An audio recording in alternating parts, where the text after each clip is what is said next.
গেল দুই বিশ্বকাপের একটায় তারা জিতেছে, অন্যটায় একেবারে শেষে গিয়ে টাই ব্রেকারে তাদের হারতে হয়েছে। তারা ইউরোতে গেল কয়েকবার বেশ ফেভারিট থেকেছে। 2016-তে পর্তুগালের কাছে ঘরের মাঠে ফাইনালে হেরে তাদের স্বপ্ন ভঙ্গ হয়েছে।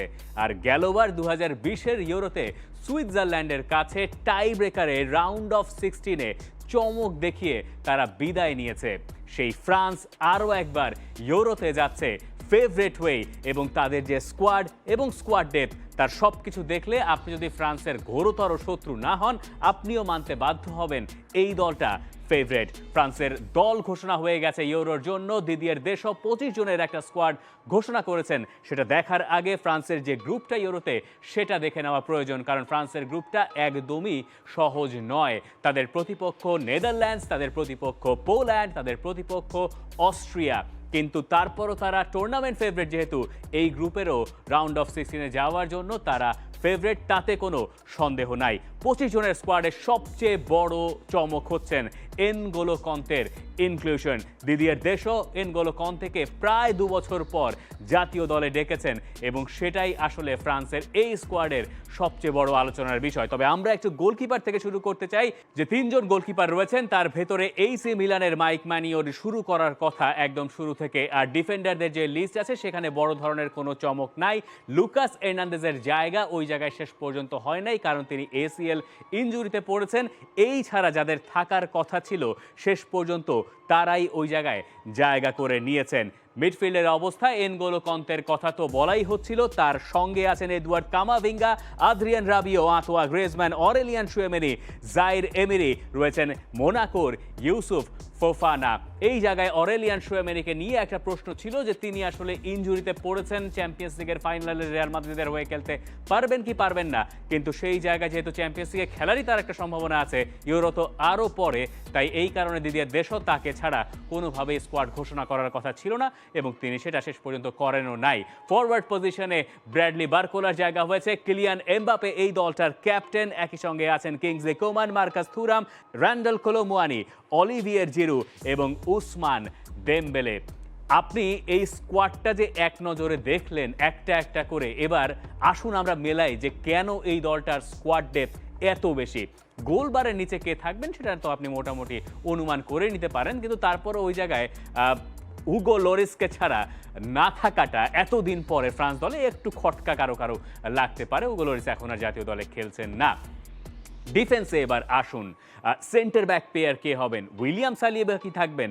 এই উইলিয়াম সালিবা মার্চে ফ্রান্সের হয়ে 2টো প্রীতি ম্যাচে স্টার্ট করেছিলেন ঠিকই, কিন্তু এরপরে দিদিয়ার দেশর কাছ থেকে তিনি আসলে কড়া সমালোচনার শিকার হয়েছিলেন। আর্সেনালের হয়ে দুর্দান্ত একটা মৌসুম কাটাচ্ছেন, এবং সম্ভবত এবারের প্রিমিয়ার লিগের অন্যতম সেরা সেন্টার ব্যাকও এই উইলিয়াম সালিবা। কিন্তু শেষ পর্যন্ত তিনি স্টার্টিং 11 থাকবেন কি থাকবেন না, সেই নিশ্চয়তা এখনই দেওয়া যাচ্ছে না। তাহলে তার সঙ্গী কে হতে পারেন?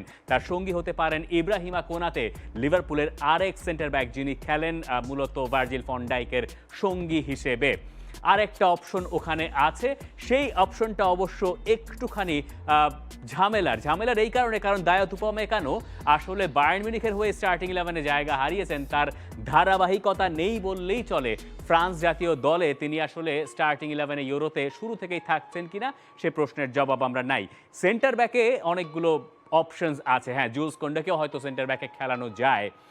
এইগুলো যদি আপনি একসঙ্গে ধরেন, তাহলে বলতে পারেন যে না, সেন্টার ব্যাক পেয়ার সবই ঠিকঠাক আছে, কিন্তু পুরোটা আবার ঠিকও নাই। দিদিয়ার দেশকে শেষ মুহূর্ত পর্যন্ত হয়তো অপেক্ষা করতে হবে যে তার বেস্ট সেন্টার ব্যাক পেয়ার কারা হতে যাচ্ছেন। রাইট ব্যাকের ওই পজিশনটায় ক্লাউসও খেলতে পারেন। আবার এই জায়গায় একটা ব্যাপার ঘটতে পারে, হচ্ছে বেঞ্জামিন পাভা, তিনি আসলে কই খেলবেন? মূলত সেন্টার ব্যাক, ইন্টার মিলানের হয়ে তিনি রাইট সেন্টার ব্যাকে খেলছেন। আর রাইট ব্যাকের পজিশনে আমরা তাকে দেখেছি ফ্রান্সের যে দলটা বিশ্বকাপ জিতল, সেখানে রাইট ব্যাক হিসেবে তিনি খেলেছিলেন, তাকেও ওখানে খেলানো যায়। আবার সেন্টার ব্যাকেও বেঞ্জামিন পাভাকে খেলানো যায়।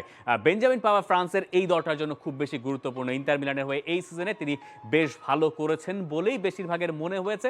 দেখা যাক শেষ পর্যন্ত কি দাঁড়ায়।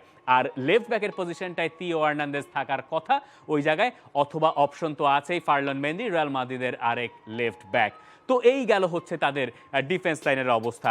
মিডফিল্ডে প্রায় প্রতিটা অপশনে আরেকটা করে অপশন আছে দিদিয়ের দেশর হাতে। কামাভিঙ্গা, আদ্রিয়ান রাবিও, এই দুজনই কাছাকাছি মানের ফুটবলার। কাকে শেষ পর্যন্ত স্টার্টিং 11-এ তিনি জায়গা দেবেন সেটা দিদিয়ের দেশই খুব ভালো জানেন।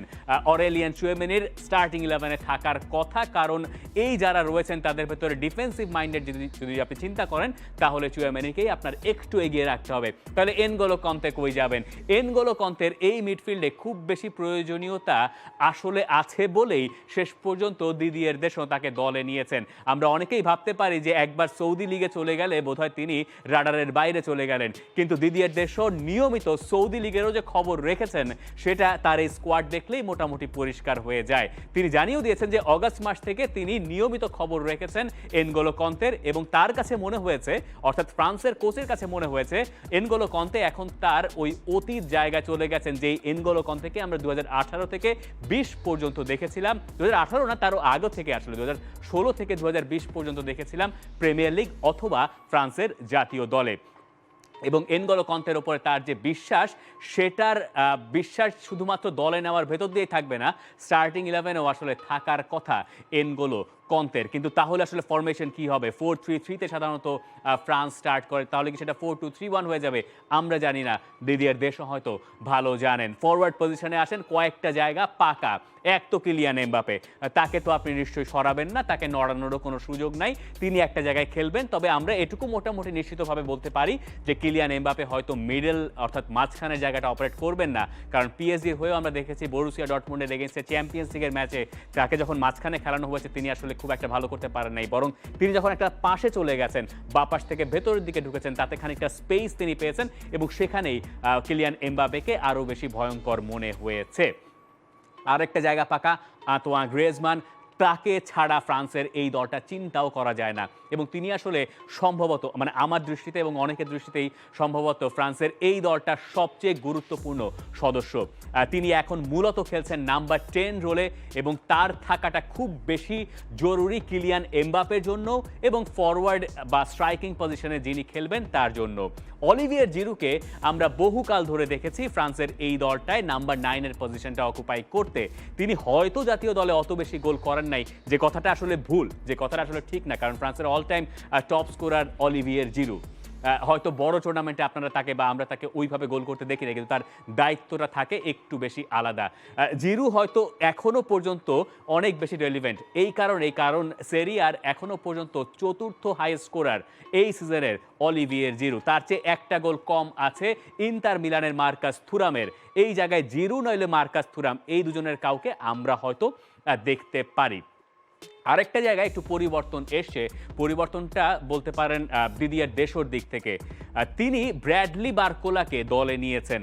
একদমই তিনি কখনো জাতীয় দলে খেলেন নাই, এবং দিদিয়ের দেশকে আমরা কখনো দেখি নাই যে ইনএক্সপেরিয়েন্স ফুটবলারকে তিনি একটা বড় টুর্নামেন্টে নিয়ে যান। এইবার তিনি তার নিজের নিয়মেরই ব্যত্যয় ঘটিয়ে ব্র্যাডলি বারকোলাকে দলে নিয়েছেন। দলের একটা ইম্পর্টেন্ট পার্ট তিনি হতে পারেন। উসমান দেমবেলে, কিংসলে কোমান, সবাই কাছাকাছি মানের ফুটবলার, সবাই উইং থেকে স্টার্ট করেন। আপনি বুঝতেই পারছেন যে অনেকগুলো অপশনস আছে, তার ভেতর থেকে সেরা দলটাকেই তাকে বাছাই করে নিতে হবে, অর্থাৎ দিদিয়ের দেশকে বাছাই করে নিতে হবে। ইউরোতে যাওয়ার আগে ফ্রান্স খেলবে 2টা প্রীতি ম্যাচ, এই হচ্ছে তাদের প্রতিপক্ষ সেই 2টা প্রীতি ম্যাচে, এবং এরপরে 18 তারিখ থেকে শুরু হয়ে যাচ্ছে ফ্রান্সের এবারের ইউরোর জার্নি। সেকেন্ড ম্যাচটার দিকেই হয়তো বেশিরভাগ লোকের নজর থাকবে। নেদারল্যান্ডসের বিপক্ষে একটা বিগ ম্যাচ, এবং ওই ম্যাচে এই গ্রুপের ভাগ্যটাও অনেকটুকু নির্ধারণ হয়ে যেতে পারে। নেদারল্যান্ডস নিয়েও কথা বলা প্রয়োজন। নেদারল্যান্ডসও প্রায় একই দিনে একই সময়ে তারা তাদের স্কোয়াড ঘোষণা করেছে, যেখানে বড় ধরনের কোনো চমক আসলে নাই বললেই চলে। গোলবারের নিচে আছেন 4 জন। জাস্টিন বেগলো, যিনি আগেরবার ওয়ার্ল্ড কাপেও ছিলেন, তিনি এবারও ইউরোতে যাচ্ছেন, এবং ডিফেন্ডারদের ভেতরে ম্যানচেস্টার সিটির নাথান আকে স্টার্টিং 11-এই থাকার কথা। জিরোনাকে এই মৌসুমে দুর্দান্ত করাতে সাহায্য করা ডিফেন্ডার ডালি ব্লিন্ড, তিনি তো দলে আছেনই। ভার্জিল ফন ডাইক লিভারপুলের হয়ে এই সিজনটায় দুর্দান্ত করেছেন তিনি। ড্যানজেল ডামফ্রিজ যিনি সেরি আ জিতেছেন। এই ডিফেন্স লাইনটা যথেষ্ট স্ট্রং। নেদারল্যান্ডসের জেরেমি ফ্রিম্পং লেভারকুজেনের হয়ে বুন্দেসলিগা জিতেছেন। মিকি ভ্যান ডেভান তিনি টটেনহ্যামের হয়ে এই সিজনটায় দুর্দান্ত করেছেন। স্টেফান ডে ভ্রাই ইন্টার মিলানের আরেক ডিফেন্ডার তিনিও আছেন এই দলটায়।